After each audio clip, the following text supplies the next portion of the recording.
Hey, what's up guys, Marcus Bird here. Alright, one of the most common questions I get from people who have read my work, which is my books, is, Marcus, are you the main character in this novel? And the answer to that might surprise you.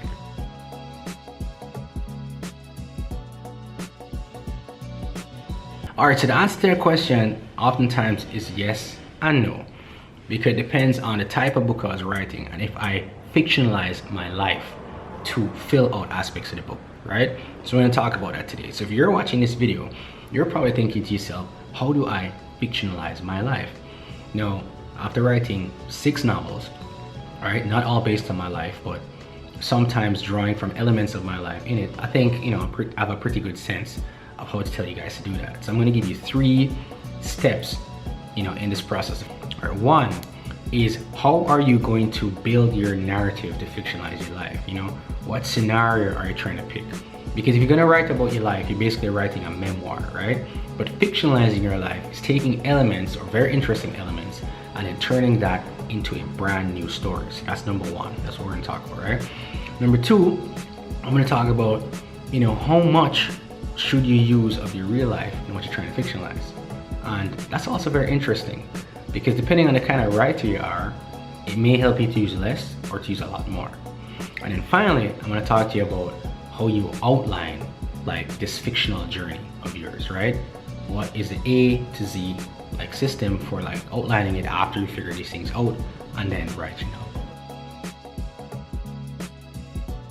Alright, so the first thing I would say to you, which is the easiest, is to just kind of pick something from your life that is very, very powerful. It could be something dark, it could be something tragic, or it could be something uplifting or enlightening, right? But it has to be a story that you can tell from beginning to end very easily. A very simple way I tell people to test if they want to fictionalize their life in a story is, can you take a scenario that you've experienced and summarize it in about 30 seconds or in a quick statement to somebody? For example, in my novel Naked as a Day, it's about a story of a 20-something-year-old guy, an English teacher in Japan, who is dissatisfied with the slow pace of life in the town, the sleepy town that he's teaching in.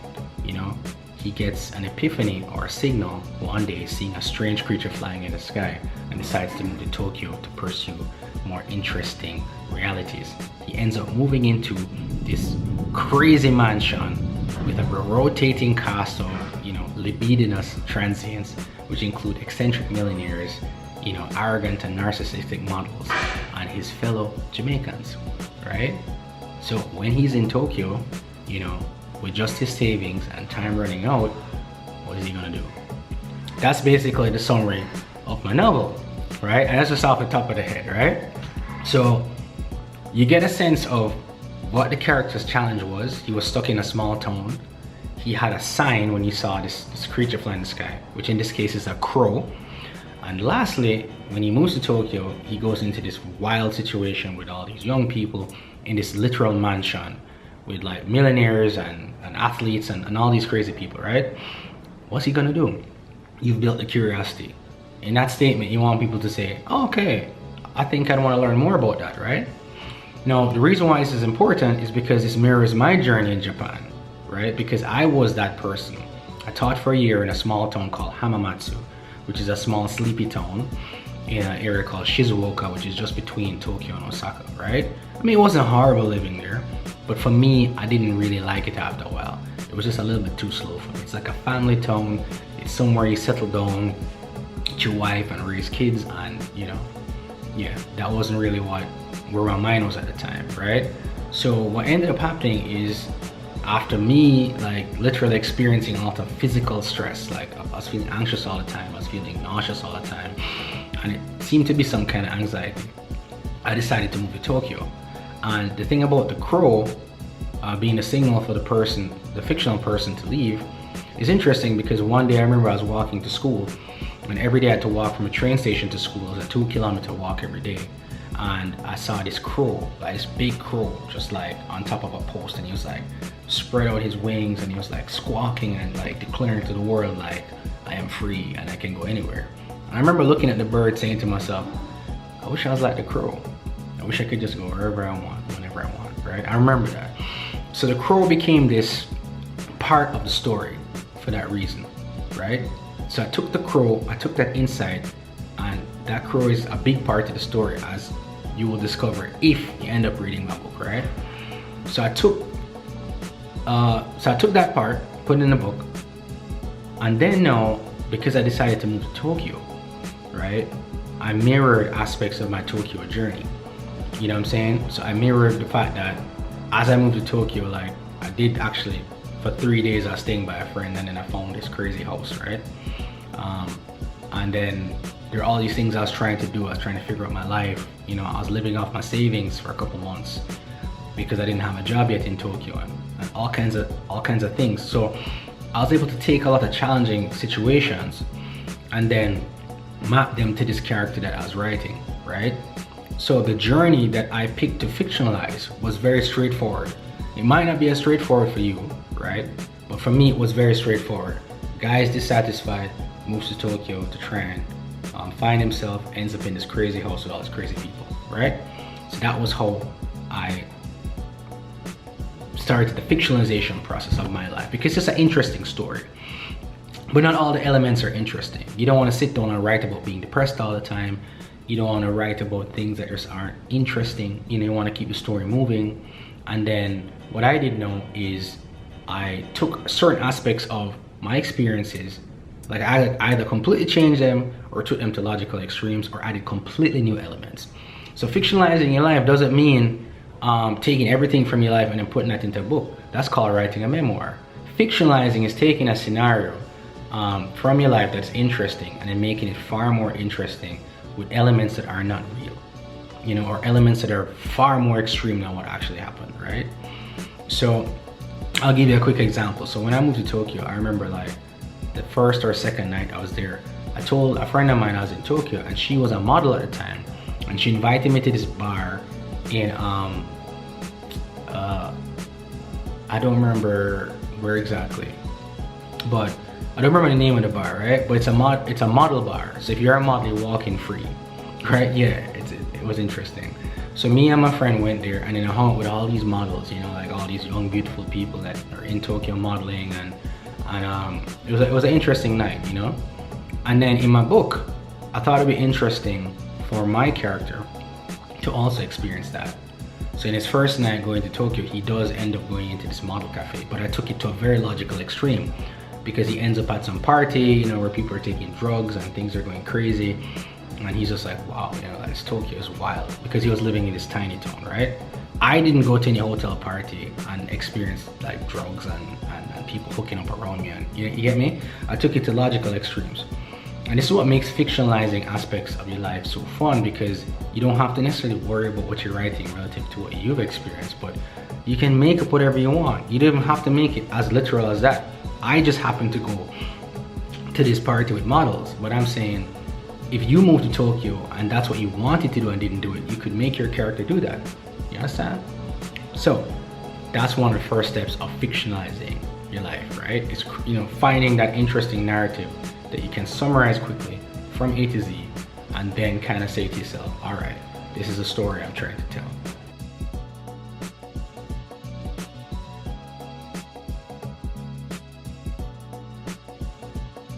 All right, so the second and very, very, very important question that you're probably gonna ask is, well, how much of my life do I use and how much don't I use? Now, this is honestly relative to how interesting you are as a person, right? Like I said, if you're gonna write 100% about your own life and you're barely changing any details, then that's basically a memoir, right? Where you're just changing people's names so they won't sue you, or, you know, people don't really know they're in the book necessarily if you're saying specific things about them, right? Otherwise, I'd say a good rule of thumb when you're fictionalizing is to probably use 50% of your own life and then make up 50%, right? Because you're writing a novel, you're not writing a memoir or a biography, right? So if you're writing a novel and you want it to be this different story, you know, the journey and the base of the journey is what's gonna fill out your novel, right? The base of the journey. And then that's what's gonna carry the story. And then, you know, while you're writing the story, should also be thinking of, what is my character trying to achieve? Because it's not what you're trying to achieve. You understand? I mean, you could live vicariously through a character. There's nothing wrong with that. But when you're writing a novel, you tend to be writing about something that doesn't exist. You're creating a new universe with new people and new characters, and you have this character with his own intentions. And sometimes fictionalizing your life or aspects of your life allows you to make that base very quickly, right? So if you were just like, let's say you lived in Tokyo for 3 years, but you want to write a book about somebody who's living in Tokyo for 6 months, you could compress 3 years worth of knowledge into this wild 6-month journey that this person takes, completely fictional, based on probably some of the most interesting things you've done or heard about in Tokyo, wherever you are, you get me? So what I did specifically was use my journey as a base, and then I took certain things to logical extremes and other things I made up completely, right? There are characters in my book, people I've never met, just interesting characters I thought would be cool to write. You know, there are lots of interactions with, because my protagonist in the book ends up doing some modeling, right, with a modeling agency and meeting models and all this kind of stuff is going on. And the difference between my protagonist and me is that when I was in Tokyo, I was signed to 3 agencies, but I didn't get to do much modeling because I had a full-time job and I didn't really get that many gigs, right? So I thought it'd be interesting to see this character do more than I did, right? Like explore the fashion world, meet designers, learn about himself, grow and change, right? So I made this real cool fashion side to the character I was writing about in the book, based on my experiences. And my experiences in Tokyo involved going to castings for like Puma and Adidas and Uniqlo and all these kind of things, and learning about how modeling works in Japan. And I'm a big fashion guy in a sense. I'm not a fashionista, but I like learning about fashion sometimes, and you know, so I got to explore a lot of stuff about fashion and all these things that I didn't really dive into when I was in Tokyo. So what I'm saying is that I took elements of my life, but then most of what you read in the book has nothing to do with what actually happened to me in Tokyo. You know, I wasn't on runways in Tokyo. I wasn't like hanging with models all the time in Tokyo. You know, I met models every now and then, but I wasn't always with models or always in the scenarios that my protagonist is in. So, but because I had this base of my journey of living in Hamamatsu, coming to Tokyo, living in this crazy mansion, understanding the layout of the city and the dynamics of the people around me, right? I was able to draw from a lot of that to create my story, right? So for you, depending on how interesting your life is, you're gonna have more characters to draw from, you're gonna have less characters to draw from, but I think it's good to challenge yourself and use like 50%. You know, take some of the experiences. Like, I lived in this crazy mansion owned by an eccentric millionaire in the middle of one of Tokyo's wealthiest districts, a place called Yotsuya, right? And that was just wild, because when I walked into the place, it had like, it looked like the castle from the Wizard of Oz. There was like a sliding door, electric automatic sliding door to come in. There's like a vending machine outside. Inside had plush leather chairs, massive kitchen. It was very like opulent, but then the rooms were like tiny. But it was just it's this interesting place, right? And I was like, all right, there's so much that can be pulled from this environment alone. And then when I was in there, there's like this Japanese actress who was in there. There's a brethren of mine, a friend who was always training like Brazilian Jiu-Jitsu. There's another Jamaican in there. They're like students who came through. They were like tech people. They were like professional models. It was just like this revolving carousel of very interesting people. And at the time, I wasn't thinking of writing a book about it.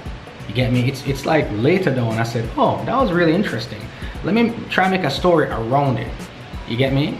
Because everything that happened in the house is not interesting. Every day something wasn't going on.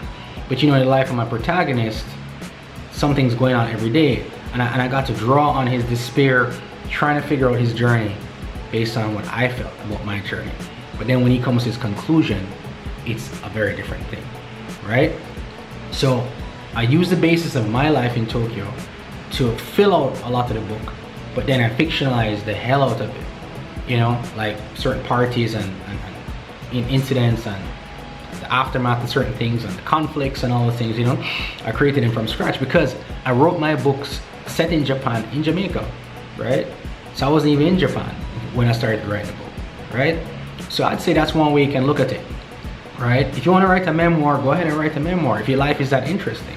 but I wanted to take my thing to a different level of extreme, right? I was like, my life was reasonably interesting, but this guy's life can be so much more interesting, you know, and the things that he ends up doing and the places that I take him as a character, right?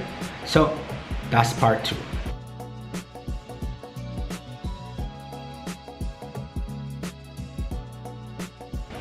All right, so for part 3, just want to talk about like, how do you outline this? You know, what are the steps to kind of getting everything organized when you're fictionalizing your life? And I think that this process is actually the easiest process. Now, if you don't journal, if you don't make voice notes on your phone, you know, you're gonna have to kind of get a little bit better at organizing data about your life.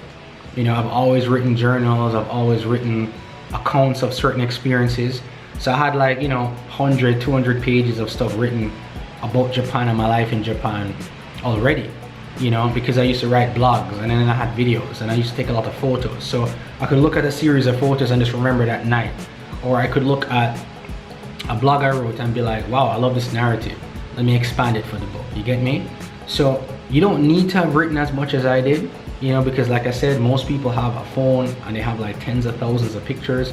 So if you have experiences, you can just look at pictures and remember them, and then you start making summaries of those experiences, and then you try and put everything in chronological order, right? Just so you have a sense of the timeline of what you're trying to write. And then you know, decide what you want to write, what you want to cut out, and what you want to keep, right? So for me, like I said, I lived in Japan for 2 years. 1 year I was in a small town. I got disillusioned while I was there, moved to Tokyo, and I was in Tokyo for a year. When I was in Tokyo for a year, for my first couple months, like my character, I was living off my savings because I'd moved to Tokyo and I didn't really want to work, and I'd saved up some money, and I was just trying to figure out my life. So in the book, the character mirrors aspects of that. But in the book, I make the character have far more psychological problems. So it's like he can't work at all. So he's like really worried about not having any money, being out on the street, and then it forces him to grow in the book in a certain way. Now, when I was in Tokyo, I was forced to grow in certain ways too. Like I had to hustle sometimes and like, you know, do photography and design jobs for people, you know. But in the book, you know, he's forced in a very, very different way, you know, with far more challenges than I had, right? So make your outline, use notes from your past if you have them, look back at your journals, look at photos, or just make a list of like the top 10 most interesting things, top 10 most challenging things, and top 10 most insightful things that happened, and then summarize these into little paragraphs. And those 30 things that you summarize into small paragraphs are gonna give you like sometimes 10 to 15 pages of information that you can now use to build into your fictional book, your fictionalized book, right? So when I was doing my outline, that's exactly how I did it.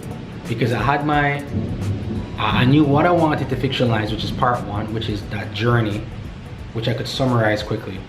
Part 2, you know, I knew there were enough elements for me to like take out stuff and add stuff and make it this brand new story, so it's not a memoir. And then part 3, like I said, when I was outlining it and trying to figure out how I'm going to write it, I just kind of like looked at the main things I wanted to keep, the most interesting things, and then the things I wanted to take out. And that's essentially all you have to do in your process, in that 3-step process, right? Most people have a powerful story. It doesn't have to be like me living in Tokyo. It can be a powerful story about your family. It can be a powerful story about going into school. It can be a powerful story of something else.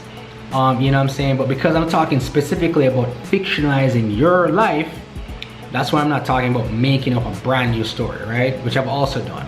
But when you're fictionalizing your life, I think that, you know, if you're trying to write like a 200-page book, 300-page book about something you're fictionalizing, right? You're gonna need to be able to sink your teeth into it. You're gonna need a lot of information. You're gonna need a lot of stuff to pull on that is emotional, that will move readers, and that will keep things going. Like I said, you don't want a meandering narrative about your life and your thoughts that's a memoir, or just like basically like a long diary. That's what you don't want. You want somebody to be reading something and know that you're probably pulling from elements of your life. Or maybe they're like, is this his life? Which people have asked me. But at the end of the day, the point is to use what you have as a base and then build on it, right? So fortunately for me, you know, as a YouTuber and a photographer and an English teacher in Japan at the time, you know, I had access to lots of different scenarios. You know, me and my friends would go to clubs for free. We were always in the top clubs for free. You know what I'm saying? I was always like, sometimes, you know, like I was talented in a commercial, so I used to be around like commercial people. I was signed to 3 modeling agencies, so I was always at castings, so I know what castings are like, and sometimes you meet people in the modeling industry. You know, I would do design work for people sometimes. You know, I was always in like Harajuku and Shibuya, walking around and just trying to figure out my life. So I pulled from all those different things, my vlogging, my photography, you know, living in the crazy house with my crazy friends, right? And all these things, and I made them into this Tokyo that is in the book, right? A specific kind of Tokyo that is in the book. A Tokyo that is not just my Tokyo, but a new Tokyo that I created, because as I said, I wrote the book here in Jamaica, and you know, I was remembering my life in Japan, and then, you know, I added all these different elements and conflicts and stuff, because I was in a serious writing mode. I wrote Naked as a Day during a challenge to myself. I think it was between 2013 and 2014 to write 3 books in 1 year, 3 novels, and I wrote 3 novels in 8 months. Naked as a Day was the second one. So the first one was called Sex, Drugs, and Jerk Chicken. The second one was Naked as a Day, and the third one is Kingston Nights, right, which is set in Jamaica. So that's really the long and short of it. You know, I hope this video gives you some tips on how to probably do this for yourself. You know what I'm saying? It's a fun process, and it's actually easier than writing a novel from scratch, like a horror novel or a mystery novel or something that involves like creating the characters from scratch. Because what I love about life is that life has enough characters and intrigue and drama for like a million books, right? Like if you think about your life, you could write 10, 15 books based on scenarios that have occurred in your life, right? But I always wanted to make this video because I definitely like fictionalizing when I'm writing, right? Because I, as I said, just happen to be this very visual person. I like making notes on my encounters, and I always think of encounters I take, and I always think of ways to like put these on paper, you know? I mean, like conflicts and certain kinds of desires, you know what I'm saying? Sometimes when I'm writing in my novels, you know, I might remember, like my latest novel is called The Vlog, right? Which is set in New York. And there's a character in there who this guy really likes, but he can't reach her. When he's around her, he doesn't feel like she likes him, and he thinks she's so cool, and it's a big part of his identity to feel like he's around these girls that don't feel him. And I based that on something I felt with this girl I met in New York. Not a love interest, just a girl I met, and I was like she worked in fashion, and she had like cool glasses, and I just found her so fascinating. But when I was around her, it's like, I don't think I triggered any interest, you know? And I was like, okay, let me take this to a logical extreme, you know? And then I made her know this desire of the guy in the back of his mind, like why wasn't she interested in him? But through that girl, you learn more about the protagonist in the book, which is how he looks at himself. You get me? So, end of the day, you know, I'm trying not to jump around too much. At the end of the day, that's essentially what has to be done, right? You have to pick something interesting in your life that you think is worth telling as a story, something that you can summarize quickly. Because if you have to take 5 minutes explaining what you're going to fictionalize, you're never going to write it. It has to be something that you can summarize quickly.